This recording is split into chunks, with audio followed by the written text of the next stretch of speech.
Hello dear student. तो आज के लिए हमारा टॉपिक है एबनॉर्मल मॉलिक्यूलर मास और फॉर कोलिगेटिव प्रॉपर्टी जो है वी ऑलरेडी स्टडीड ओके। और in all the colligative properties at the last of the colligative properties we calculated molecular mass of the solute बच्चों। और molecular mass of the solute जो है that is inversely proportional of the colligative property. तो जो हमारे पास by formula we calculated the molecular mass of the solute in the colligative property that is somehow different in the case of observed colligative property. यानी कि जो हमारे पास experiment में हमारे पास मॉलिक्यूलर मास ऑब्जर्व हो रहा है उससे हमारे पास कोलिगेटिव प्रॉपर्टी वाला मास डिफरेंट आता है बच्चों, ठीक है ना। उनमें थोड़ा सा मिस्टेक है, उस वजह से वो मास डिफरेंट आता है जो कोलिगेटिव प्रॉपर्टी में हमने कैलकुलेट किया है बाई फार्मूला, ठीक है ना। तो ये जो मास का डिफरेंस आ रहा है, एक तो आप एक्सपेरिमेंट के अंदर ऑब्जर्व करते हैं वो मास और एक कोलिगेटिव प्रॉपर्टी से निकाला है वो मास, दोनों मास में थोड़ा सा डिफरेंट आता है कुछ एक केस में, ठीक है ना। तो वो जो है इसको हम बोलते हैं एबनॉर्मल मॉलिक्यूलर मास बच्चों। तो चलिए बच्चों स्टडी करते हैं एबनॉर्मल मॉलिक्यूलर मास क्या होता है। कि एक तो हमारे पास एक्सपेरिमेंट के अंदर जो आपने मेजर किया है, एक्सपेरिमेंट के अंदर जो आपने molecular mass of solute measure करते हो, और एक हमारे पास क्या होता है कि हम कैलकुलेट करते हैं बच्चों, कैलकुलेटेड मॉलिक्यूलर मास है, कैलकुलेटेड मॉलिक्यूलर मास बच्चों M2, यानी कि ये सोल्यूट का मास है। ये कोलिगेटिव प्रॉपर्टी के अंदर बाय फार्मूला हम मेजर करते हैं फार्मूला, और ये हम एक्सपेरिमेंट के अंदर ऑब्जर्व करते हैं बच्चों, ठीक है ना। ये ऑब्जर्व्ड है, ऑब्जर्व्ड का मतलब एक्सपेरिमेंटल या ऑब्जर्व्ड, ठीक है ना। ये हमारे पास मास है। इन दोनों के बीच में जो डिफरेंस होता है ना, इन दोनों के बीच में जो डिफरेंस है इसी को हम क्या बोलते हैं बच्चों, abnormal molecular mass, abnormal molecular mass बोलते हैं बच्चों, ठीक है ना। सोल्यूट का जो मास है वो दोनों केस में इक्वल नहीं आता है, हमारे पास इक्वल आना चाहिए, ठीक है। तो कुछ एक केस में तो हमारे पास इक्वल आता है बट सारे केस के अंदर ये इक्वल नहीं आता है। तो ये हम स्टडी करते हैं बच्चों मॉलिक्यूलर मास जो है अबनॉर्मल मॉलिक्यूलर मास, यानी कि मॉलिक्यूलर मास का नॉर्मल ना होना, ठीक है ना। तो मॉलिक्यूलर मास जब नॉर्मल नहीं होता तो हम उसको क्या बोल देते हैं, अबनॉर्मल मॉलिक्यूलर मास, ठीक है ना। तो ये जो डिफरेंस आता है मॉलिक्यूलर मास में, जो कोलिगेटिव प्रॉपर्टी फार्मूला वाला कैलकुलेटेड जो मॉलिक्यूलर मास है और ऑब्जर्व्ड जो मॉलिक्यूलर मास एक्सपेरिमेंट में, ठीक है ना।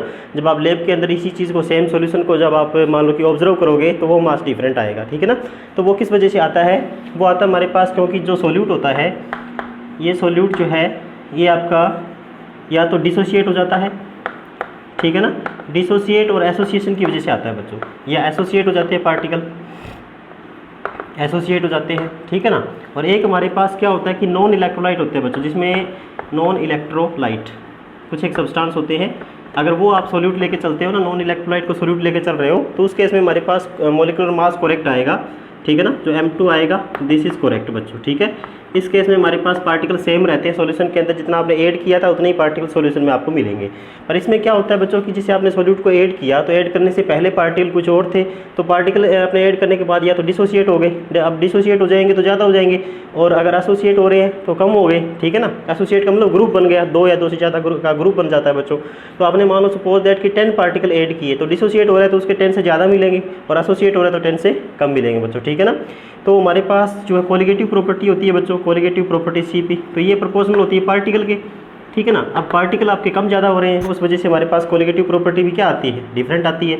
तो पार्टिकल के प्रोपोर्शनल होती है कोलिगेटिव प्रॉपर्टी, और इन्वर्सली प्रोपोर्शनल होती है मॉलिक्यूलर मास ऑफ सोल्यूट के बच्चों। जो हम 4 जो कोलिगेटिव प्रॉपर्टी निकालते हैं उनके अंदर क्या होता है कि उनका जो लास्ट के अंदर हम मॉलिक्यूलर मास ऑफ सोल्यूट निकालते हैं ना, वो एवरी कोलिगेटिव प्रॉपर्टी का इन्वर्सली प्रोपोर्शनल होता है। यानी कोलिगेटिव प्रॉपर्टी ज़्यादा होगी तो मास कम आएगा, और अगर कोलिगेटिव प्रॉपर्टी कम है तो मास ज़्यादा आएगा, ठीक है ना। तो इस केस में देखिए डिसोसिएशन के केस में हमारे पास क्या हो रहा है कि पार्टिकल इंक्रीज कर रहे हैं, पार्टिकल इंक्रीज कर रहे हैं तो कोलिगेटिव प्रॉपर्टी ज़्यादा आएगी और मास क्या आएगा, कम आएगा, ठीक है ना। यानी कि जो आप कैलकुलेट करोगे तो वो तो आप डिसोसिएशन अगर आपने काउंट नहीं किया तो आपने मास निकाल दिया, ठीक है ना। पर अब आप जैसे मान लो पार्टिकल डिसोसिएट हुआ तो क्या हुआ कि सॉल्यूशन के अंदर मास ज़्यादा ऑब्जर्व होगा आपको, ठीक है ना। ऑब्जर्व मास जो है वो ज़्यादा होगा, यानी कि ऑब्जर्व मास डिसोसिएशन के केस में कम हो जाएगा क्योंकि कोलिगेटिव प्रॉपर्टी इंक्रीज होगी, ठीक है ना। डिसोसिएट होंगे पार्टिकल ज़्यादा होगी, कोलिगेटिव प्रॉपर्टी की वैल्यू ज़्यादा आएगी, और ऑब्जर्व जो मॉलिक्यूलर मास है वो ज़्यादा ऑब्जर्व होगा आपको, ठीक है ना।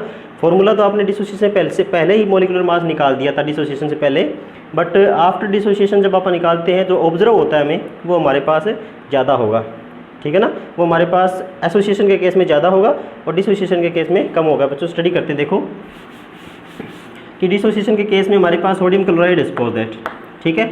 तो आपने तो मेजर किया इस एक पार्टिकल के हिसाब से, हमने सोल्यूट का मॉलिक्यूलर मास M2 निकाल दिया, ठीक है ना। M2 हमने इस एक पार्टिकल के हिसाब से निकाल दिया, पर ये हमारे पास क्या हो गया, डिसोसिएट हो गया अंदर जाकर के, यानी पार्टिकल आपके डबल हो गए, ठीक है ना। अब कोलिगेटिव प्रॉपर्टी जो है पहले तो आपने कैलकुलेट किया था एक पार्टिकल के हिसाब से, पर कोलिगेटिव प्रॉपर्टी रियल में क्या है, पार्टिकल के प्रोपोर्शनल है। तो पार्टिकल आपके इंक्रीज हो गए, ठीक है ना, पार्टिकल क्या हो गए बच्चों, इंक्रीज हो गए डिसोसिएशन में। अब इंक्रीज हो गए तो कोलिगेटिव प्रॉपर्टी ज़्यादा ऑब्जर्व होगी आपको, ठीक है ना, ऑब्जर्व होगा कि ज़्यादा होगा, और मोलिकुलर मास जो इन्वर्सली प्रोपोर्शनल है तो वो कम ऑब्जर्व होगा। इसमें हमारे पास मोलिकुलर मास कम हो जाता है, ऑब्जर्व होगा, और कोलिगेटिव प्रॉपर्टी आपको ज़्यादा ऑब्जर्व होगी। पर आपने कैलकुलेट किया था एक पार्टिकल के हिसाब से, ठीक है ना, स्टार्टिंग में जो आपने कोलिगेटिव प्रॉपर्टी में कैलकुलेट करते हैं, क्योंकि उसमें हमने डिसोसिएशन और एसोसिएशन को काउंट नहीं कर रखा, ठीक है ना। यानी कि हमने क्या मान रखा है कि जो पार्टिकल हमारा है वो उतने ही पार्टिकल है जितने हम ऐड कर रहे हैं। पर क्या होगा कि पार्टिकल इंक्रीज भी करते हैं, डिक्रीज भी करते हैं, उस वजह से हमारा क्या होगा, कोलिगेटिव प्रॉपर्टी अब इंक्रीज कर रही है डिसोसिएशन के केस में, और मोलिकुलर मास कम आएगा, ऑब्जर्व होगा, ठीक है ना। और इसके बाद एसोसिएशन का केस आता है। एसोसिएशन में क्या होगा, जैसे कि हमारे पास इथेनोइक एसिड है COOH, अब ये डाइमराइज हो जाता है, ये दो पार्टिकल इकट्ठे हो जाते हैं, ठीक है ना। तो हमने इस मान लो कि केस में पहले क्या किया कि बिना डाइमराइज हुए हमने देखा कि इसमें दो पार्टिकल है, हमने दो पार्टिकल के हिसाब से कोलिगेटिव प्रॉपर्टी और मोलिकुलर मास निकाल दिया, ठीक है ना, फॉर्मूले से। पर क्या हुआ, ये डाइमराइज हो गया। डाइमराइज का मतलब दो पार्टिकल के हिसाब से हमने जो निकाला है वो सही नहीं है, ठीक है ना। तो उस केस में दो पार्टिकल का एक पार्टिकल बन गया, अब डाइमराइज होकर के अब सिंगल पार्टिकल बन गया। अब पार्टिकल कम हो गया तो कोलिगेटिव प्रॉपर्टी क्या हो जाएगी बच्चों, कम हो जाएगी, और मोलिकुलर मास इन्वर्सली प्रोपोर्शनल है तो क्या आएगा, ज़्यादा आएगा, ठीक है ना। तो ये ऑब्जर्व कर रहे हैं हम, ठीक है ना, और ये हमारे पास पहले ही हमने कैलकुलेट कर रखा है। तो ऑब्जर्व इसमें ज़्यादा होगा और कैलकुलेट वाला कम था हमारे पास, ठीक है। इस केस में हमारे पास ऑब्जर्व आपके पास कम हो रहा था और कैलकुलेटेड आपके पास ज़्यादा था, ठीक है। और इस केस में हमारे पास सही आता है क्योंकि ये नॉन इलेक्ट्रोलाइट है, ना ही तो डिसोसिएट होते हैं और ना ही एसोसिएट होते हैं। एग्जाम्पल है बच्चों यूरिया एंड जैसे कि हमारे पास ग्लूकोज होता है, ग्लूकोज या सुक्रोज, ठीक है ना, शुगर। तो ये हमारे पास सारे जो है ना नॉन इलेक्ट्रोलाइट है, इनके आयंस नहीं बनते हैं, ना ही तो डिसोसिएट होते हैं ना ही एसोसिएट होते हैं, ठीक है ना। तो इस वजह से हमारे पास मोलिकुलर मास जो है वो कम या ज़्यादा आता है, इसको हम बोलते हैं अब नॉर्मल मोलिकुलर मास। यानी ऑब्जर्व आपके पास जो है ना वो डिफरेंट होता है और कैलकुलेट जो आपने किया था वो डिफरेंट था, ठीक है। तो इसका स्टडी करते हैं हम। इसको जो है एसोसिएशन का केस और डिसोसिएशन का केस जो है ये स्टडी किया था, सही किया था इसने वांट ऑफ ने, साइंटिस्ट थे वेंट ऑफ, तो इसको बोल देते हैं वेंट ऑफ फैक्टर। एक फैक्टर ऐड किया गया, ठीक है ना, इसको करेक्ट करने के लिए कि ताकि उसमें डिसोसिएशन और एसोसिएशन के बाद जो पार्टिकल बन रहे हैं ना उनको भी शामिल किया जाए साथ में। तो इसमें क्या था बच्चों, इसको आई से रिप्रेजेंट करते हैं और इसका होता है हमारे पास ये आपको ये बताएगा कि कितना डिसोसिएट हो रहा है कितना एसोसिएट हो रहा है, ठीक है ना, उनका रेशियो। तो ये हमारे पास होता है observed colligative property divided by calculated colligative property बच्चों, ठीक है ना। अब कोलिगेटिव प्रॉपर्टी का इन्वर्सली प्रोपोर्शनल हमारे पास क्या होता है, मास। तो इसमें क्या हो जाएगा कि calculated molecular mass MC divided by observed molecular mass, ये इन्वर्स रिवर्स हो जाएगा बच्चों, ठीक है ना। ये क्या हो गया, इन्वर्सली प्रोपोर्शनल होता है तो ऑब्जर्व नीचे आ गया, कैलकुलेटेड ऊपर चला गया, ठीक है। तो ये वांट ऑफ फैक्टर होता है कि हमारे पास ऑब्जर्व जो हो रहा है ना और जो कैलकुलेट है हमारे पास, उनमें दोनों में कोलिगेटिव प्रॉपर्टी में डिफरेंस कितना है और मास में डिफरेंस कितना आ रहा है, ठीक है ना, उनका जो रेशियो है वो हमारे पास वांट ऑफ फैक्टर होता है। तो ये आपको बता देगा कि डिसोसिएट कितना हो रहा है, एसोसिएट कितना हो रहा है, उसके हिसाब से हम कैलकुलेट कर लेंगे बच्चों। तो ये वांट ऑफ फैक्टर आने के बाद जो सारी प्रॉपर्टी हमारे पास थी, यानी कि P0/PS, और ये हमारे पास RLVP था, तो यहाँ भी वांट ऑफ फैक्टर ऐड हो जाएगा X2, ठीक है ना।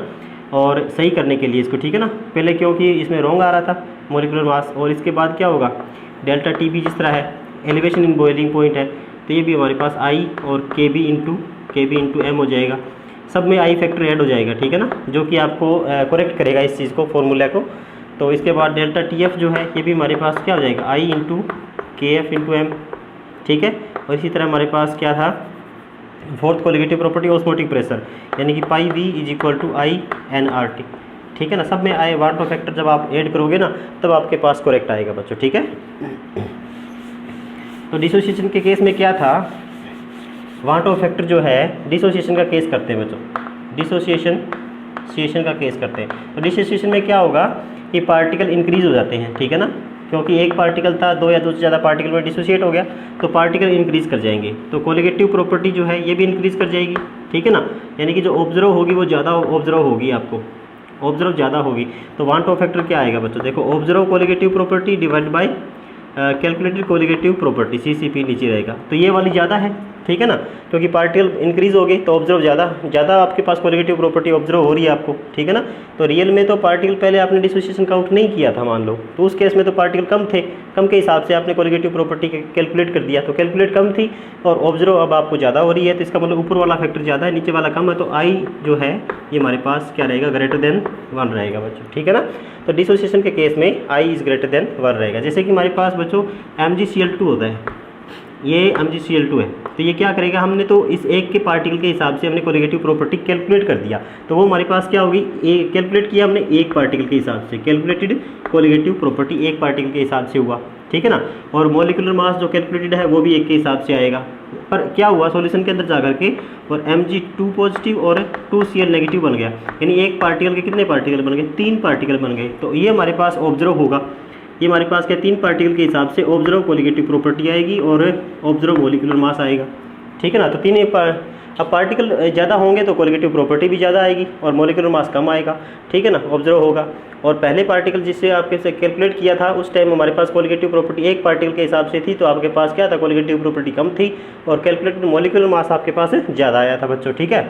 तो 1 फैक्टर का रेशियो होता है observe colligative property bye calculated colligative property, तो ये हमारे पास क्या होगा, ऊपर वाली ज़्यादा है, ठीक है ना, ज़्यादा ऑब्जर्व हो रही है, आपको ऑब्जर्व ज़्यादा हो रही है और कैलकुलेटेड आपकी कम थी, तो I is greater than 1 in the case of dissociation, ठीक है। इसी के लिए हमारे पास नेक्स्ट आता है एसोसिएशन। एसोसिएशन बच्चों, तो एसोसिएशन में क्या होगा कि 2 पार्टिकल आपने CH3COOH लिए, तो आपने इसके हिसाब से 2 पार्टिकल के हिसाब से कैलकुलेटेड कोलिगेटिव प्रॉपर्टी निकाल ली और 2 पार्टिकल के हिसाब से कैलकुलेटेड मॉलिक्यूलर मास निकाल लिया, ठीक है ना, जो भी आया। अब आपके क्या हुआ, ये अंदर जा करके और सॉल्यूशन में डाइमराइज हो गया। डाइमराइज होने का मतलब है कि एक पार्टिकल 2 पार्टिकल जो है उनका एक पार्टिकल बन गया, बड़ा पार्टिकल, ठीक है। अब उस केस में हमारे पास ऑब्जर्व आएगा क्योंकि सॉल्यूशन के अंदर चला गया, अब तो हम ऑब्जर्व कर रहे हैं ना इसको, ठीक है। तो हमारे पास ये एक पार्टिकल के हिसाब से तो ऑब्जर्व कोलिगेटिव प्रॉपर्टी आएगी और एक पार्टिकल के हिसाब से ऑब्जर्व मॉलिक्यूलर मास आप ऑब्जर्व करोगे, ठीक है ना। तो क्या हुआ, पार्टिकल कम हो गया तो कोलिगेटिव प्रॉपर्टी कम हो जाएगी, ऑब्जर्व होगी आपको, ठीक है ना। पार्टिकल कम हो गया तो ऑब्जर्व वाली कम आएगी, मॉलिक्यूलर मास ज़्यादा आएगा। और इससे पहले क्या था, आपके पास पार्टिकल ज़्यादा थे तो आपके पास कैलकुलेटेड कोलिगेटिव प्रॉपर्टी ज़्यादा आ रही थी, मॉलिक्यूलर मास कैलकुलेटेड कम आ रहा था, ठीक है। तो आई इसमें क्या रहेगा, देखो observe colligative property divided by calculated colligative property. अब नीचे वाला फैक्टर ज़्यादा है, ऊपर वाला कम है, इसका मतलब I is less than 1 in this case of association बच्चों, ठीक है ना। तो एसोसिएशन के केस में हमारे पास जो है आई जो पॉइंट ऑफ फैक्टर है वो लेस देन 1 रहता है, ठीक है। और जैसे हमारे पास neither association nor dissociation, non electrolyte की बात आती है, नॉन इलेक्ट्रोलाइट की बात आती है बच्चों, तो उस केस में हमारे पास कैलकुलेटेड कोलिगेटिव प्रॉपर्टी और ऑब्जर्व्ड कोलिगेटिव प्रॉपर्टी दोनों सेम होती है बच्चों, ठीक है ना। क्योंकि जितने पार्टिकल हम लेते हैं ना वो ना ही तो डिसोसिएट होते हैं अंदर जाकर के, ना ही एसोसिएट होते हैं, जितने ऐड किए थे उतने ही हैं। तो जो प्रॉपर्टी यहाँ मेजर करोगे वही प्रॉपर्टी आपको ऑब्जर्व होगी, ठीक है ना, वही मास ऑब्जर्व होगा। तो नॉन इलेक्ट्रोलाइट के केस में हमारे पास आई जो है इक्वल टू 1 रहता है, क्योंकि दोनों property observe colligative property CCP दोनों क्या है, सेम है तो दोनों कट जाएंगे और एक इक्वल आ जाएगा, ठीक है ना। तो I is equal to 1 for urea and sugar, ठीक है ना, 2000 है नॉन इलेक्ट्रोलाइट। और हमारे पास एसोसिएट हो रहे हैं तो आई इज लेस देन 1, ठीक है, और डिसोसिएट हो रहे हैं तो आई इज मोर देन 1। ये एग्जाम के अंदर आता है बच्चों। वाट ऑफ फैक्टर जो है ये आपसे ये पूछ लेगा कि CH3COOH है, CH3COOH ये हमारे पास जो है एक तो वाटर के अंदर सॉल्यूशन है इसका और एक हमारा दूसरा सॉल्यूशन जिसमें बेंजीन के अंदर सॉल्यूशन है इसका। तो बेंजीन हमारे पास नॉन पोलर होता है और नॉन पोलर में एसोसिएट होता है बच्चों, ये एक सब्सटेंस एसोसिएट होगा, पर ये आपके पास वीक एसिड है तो वाटर के अंदर डिसोसिएट होगा, ठीक है ना, डिसोसिएट होगा। तो क्या हो जाएगा बच्चों, इसमें हमारे पास आई जो है इज ग्रेटर देन 1 और इस केस में बेंजीन अगर सॉल्वेंट रहेगा तो आई इज लेस देन 1 रहेगा बच्चों, ठीक है ना। तो सब्सटेंस जो डाइमराइज होते हैं बच्चों या फिर एसोसिएशन का जो केस होता है ना, जनरली हमारे पास नॉन पोलर सॉल्वेंट के अंदर ही होता है, यानी कि पोलर जो सॉल्वेंट है वो तो हमेशा इसको डिसोसिएट कर ही देता है, ठीक है। तो नॉन इलेक्ट्रोलाइट है वो तो ना तो डिसोसिएट होते हैं ना ही एसोसिएट होते हैं, उस केस में हमारे पास आई इज इक्वल टू 1 आता है। ये हम कर लेते हैं कि एसोसिएशन डिसोसिएशन का केस क्या रहेगा, ठीक है, कितना डिसोसिएट होगा। तो डिसोसिएशन में क्या होगा, डिसोसिएशन इसमें क्या होता है बच्चों कि जैसे हमारे पास ए पार्टिकल है, एन ए पार्टिकल और ये कन्वर्ट हो गया एन ए पार्टिकल के अंदर, ठीक है ना। तो अल्फा हमारे पास डिग्री ऑफ डिसोसिएशन होती है, डिग्री ऑफ डिसोसिएशन बच्चों, ठीक है ना, डिसोसिएशन आपको बताएगा। इसमें क्या होता है कि कितने पार्टिकल डिसोसिएट हो रहे हैं डिवाइड बाय टोटल, ठीक है ना। अल्फा का मतलब है कि number of particle dissociated number of particle dissociated, ठीक है ना, dissociated divide by total number of particle, total particle आते हैं, ठीक है ना। और टोटल मान के चलते हैं 1 थे स्टार्टिंग में, ये 0 थे क्योंकि आपने ऐड ही नहीं किया था तब तक। इसके बाद मैं कहता हूँ कि इसमें से 1 में से अल्फा कम हो गए, अल्फा डिग्री ऑफ डिसोसिएशन है, ये आपको बता दें कितना पार्टिकल डिसोसिएट हुए हैं, उसके हिसाब से इसमें कम हो जाएगा, ठीक है ना। क्योंकि डिसोसिएट होंगे तो उतने ही पार्टिकल इसमें बनेंगे ना आगे डिसोसिएट होकर के, बाकी बच जाएंगे डिसोसिएटेड, ठीक है ना। क्योंकि जो साल्ट होते हैं वो तो कंप्लीट डिसोसिएट हो जाते हैं, पर अगर आपने वीक एसिड ले लिया तो वो सारा तो डिसोसिएट नहीं होगा, ठीक है ना। तो मैं मान लेता हूँ कि 1 में से अल्फा कम हो गया, तो ये हमारे पास बन जाएगा n अल्फा बच्चों, ठीक है।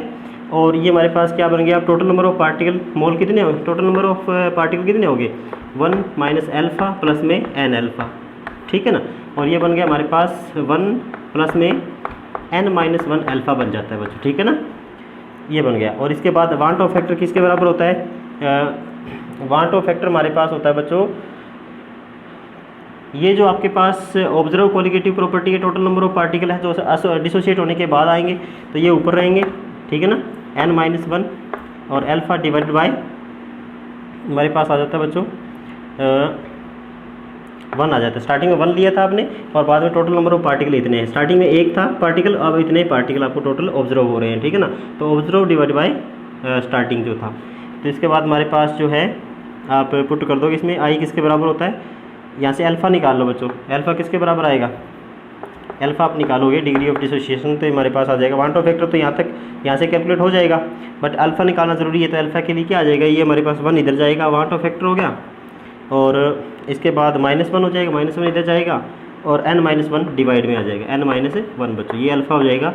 अब आई की जगह आप पुट कर सकते हो, आई की जगह मैंने पुट कर दिया mc डिवाइड बाई mo, ठीक है ना। कैलकुलेटेड मॉलिक्यूलर मास कोलिगेटिव प्रॉपर्टी का इन्वर्सली प्रोपोर्शनल होता है, तो ऑब्जर्व कोलिगेटिव प्रॉपर्टी ऊपर थी, अब इसमें मॉलिक्यूलर मास कैलकुलेटेड ऊपर है, ठीक है ना। तो I equal to mc upon mo। अब यहाँ से आप पुट कर दो, इसमें यहाँ से आप पुट करोगे तो क्या आ जाएगा, ये alpha is equal to mc upon mo minus 1 divide by n minus 1 बच्चों, ठीक है। तो ये हमारे पास क्या बन जाएगा, mc minus mo divided by mo into n minus 1, ये हमारे पास क्या आ गया, अल्फ़ा आ जाएगी, ठीक है। ये अल्फ़ा का फॉर्मूला बन जाएगा। अब चलते हैं एसोसिएशन का केस में, ये डिसोसिएशन का केस था, एसोसिएशन का केस बच्चों। एसोसिएशन के केस में एसोसिएशन के केस में हमारे पास अल्फ़ा जो है वो क्या रहेगा, number of particle associated, number of particle associated divided by total number of particle, total particle, ठीक है ना बच्चों, टोटल पार्टिकल। तो अब क्या रहेगा बच्चों, देखो ए जो है एन ए पार्टिकल थे सपोज, और ये कन्वर्ट हो गए ए एन पार्टिकल के अंदर, ठीक है ना, पार्टिकल कम हो गए बच्चों, ठीक है। एन पार्टिकल थे और आपके पास एग्रीगेट होकर के और ए एन बन गया, एक पार्टिकल बन गया। तो इसमें स्टार्टिंग में 1 था, मान लो इसमें 0 थे, और ये आपका अल्फ़ा पार्टिकल एसोसिएट हुए हैं, ठीक है ना।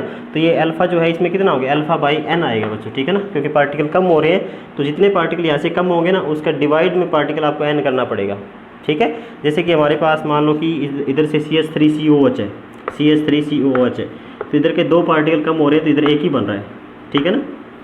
तो मैं यहाँ मान लूँ कि आपने क्या किया कि यहाँ पे हमारे पास 2 पार्टिकल थे, आपने क्या कर दिया कि 2/2 कर दिया, ठीक है ना, आपने इसको 2 से डिवाइड कर दिया। तो यहाँ पे मैं n लेके चल रहा हूँ, तो मैं अल्फ़ा कम हुआ तो अल्फ़ा बाई n करूँगा, ठीक है ना। तो 2 आपने 2 किया क्योंकि 1 आएगा, एक पार्टिकल बन गया, इसका 2 लगा करके टाइमराइज हो गया, ठीक है। तो अब हमारे पास वांट ऑफ फैक्टर जो है वो किसके बराबर आएगा, total particle divide by starting particle, 1 minus alpha plus में alpha by n divided by 1। तो ये हमारे पास बन जाएगा बच्चों, अल्फ़ा कॉमन निकल जाएगा इसमें से, तो ये हो जाएगा 1 प्लस में और 1 बाई n 1 प्लस में 1 by n minus 1 divide into alpha, ये हमारे पास बन जाएगा, ठीक है। अब इस यहाँ से आई निकालो, आई यहाँ से आप कैसे निकालोगे, अल्फ़ा निकालो, अल्फ़ा आ जाएगा, इस 1 को इधर ले आओ माइनस में, आई माइनस 1 और पार्ट ऑफ फैक्टर -1 हो गया, और ये हो गया आपके डिवाइड में, इसका एलसीएम ले लो n, तो ये बन गया 1 minus n divide by n, ठीक है ना, n ऊपर चला जाएगा, तो ये बन गया हमारे पास, इधर आएगा बच्चों ये, तो ये डिवाइड में जाएगा चलो एक बार इसको 1 माइनस एन ही रखो, ठीक है ना। अब ये हमारे पास नीचे आ जाएगा 1 माइनस एन माइनस 1, ठीक है। अब एन का एलसीएम लोगे 1 माइनस एन बन जाएगा, एन ऊपर चला जाएगा, 1 माइनस एन एन यहाँ आ गया, ठीक है। अब इसमें पुट कर दो आप आई की जगह M C upon M O, तो alpha is equal to M C upon M O minus 1 और N divide by 1 minus N, ठीक है। अब ये बन गया हमारे पास M C minus M O, ठीक है, और इनटू में N divided by M O into में 1 माइनस एन बच्चों, ठीक है। तो ये हमारे पास अल्फ़ा का फॉर्मूला बन जाता है इन केस ऑफ एसोसिएशन, ठीक है ना। तो आपको ध्यान में रखना है बच्चों, ये हमारे पास फॉर्मूले आ गए एसोसिएशन और डिसोसिएशन का केस, ठीक है ना। उसके बाद हमारे पास अल्फ़ा आपको बताता है कि कितना डिसोसिएट हुआ है, कितना एसोसिएट हुआ है। इन द केस ऑफ डिसोसिएशन ये आपको डिसोसिएशन बताएगा, और इन द केस ऑफ एसोसिएशन ये आपको एसोसिएशन बताएगा, ठीक है ना। तो ये दोनों केस थे हमारे पास। आपको ध्यान में रखना बच्चों कि जो अबनॉर्मल मॉलिक्यूलर मास है ना, कि जो एक्सपेरिमेंट में आपके पास मॉलिक्यूलर मास डिफरेंट ऑब्जर्व हो रहा है और कोलिगेटिव प्रॉपर्टी में मास आपको डिफरेंट आपको कैलकुलेट कर रहे हो, ठीक है ना। तो इन दोनों का जो डिफरेंस है ना, उसी को ही हम अबनॉर्मल मॉलिक्यूलर मास बोलते हैं बच्चों। और ये सारा कुछ था कि डिसोसिएशन के केस में हमारे पास आई जो वाट ऑफ फैक्टर है, जो इसको करेक्शन करने में हेल्प करता है, ठीक है ना, फॉर्मूलाज को, क्योंकि वाट ऑफ फैक्टर के बिना आप एसोसिएशन डिसोसिएशन काउंट नहीं कर रहे थे, ठीक है ना। उस वजह से आपके मॉलिक्यूलर मास जो है ऑब्जर्व कुछ और आ रहा था और कैलकुलेटेड जो है वो कुछ और था, ठीक है। उस वजह से हमारे पास जो है इन दोनों मास में डिफरेंस आ रहा था।